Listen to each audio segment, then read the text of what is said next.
மக்களே, இப்படி தான் இருக்குது நம்மளோட ஆயில் எல்லாமே.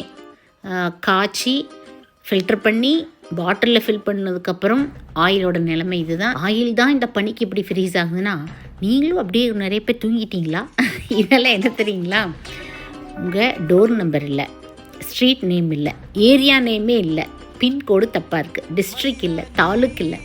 எங்கள் பேக்கிங் கேர்ள்ஸ் தான் கேட்பாங்க, ஏன் மேடம் குளிருக்கெல்லாம் தூங்கிட்டாங்களோ அப்படின்ட்டு. கால் பண்ணாலும் கால்ஸ் அட்டன் பண்ணுறதில்ல, வாட்ஸ்அப்பில் மெசேஜ் போட்டாலும் மெசேஜுக்கு ரிப்ளை இல்லை.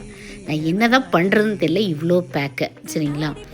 அப்படியே 1-2 பேர் கால்ஸ் அட்டன் பண்ணாலும் எங்கள் பாப்பாவும் என் தம்பியும் தாங்க மேடம் ஆர்டர் பண்ணாங்க அப்படின்னு. வீட்டில் இருக்கிற குழந்தைங்களுக்கு தயவு செஞ்சு நம்ம வீட்டு அட்ரெஸ்ஸை கொஞ்சம் கரெக்டாக சொல்லி கொடுங்க. துபாய் குறுக்கு சந்து ரேஞ்சுக்கு தான் நிறையா இருக்குது. நீங்கள் வாட்ஸ்அப்பில் பண்ணாலும் சரி, வெப்சைட்டில் பண்ணாலும் கொஞ்சம் பார்த்து ஏதோ பண்ணுங்கள். ஏன்னா எனக்கு ஒர்க் லோடு ரொம்ப ஜாஸ்தியாகுது. லிங்க் வந்து ஃபஸ்ட் கமெண்ட்டில் பின் பண்ணியிருக்கேன். Stay healthy.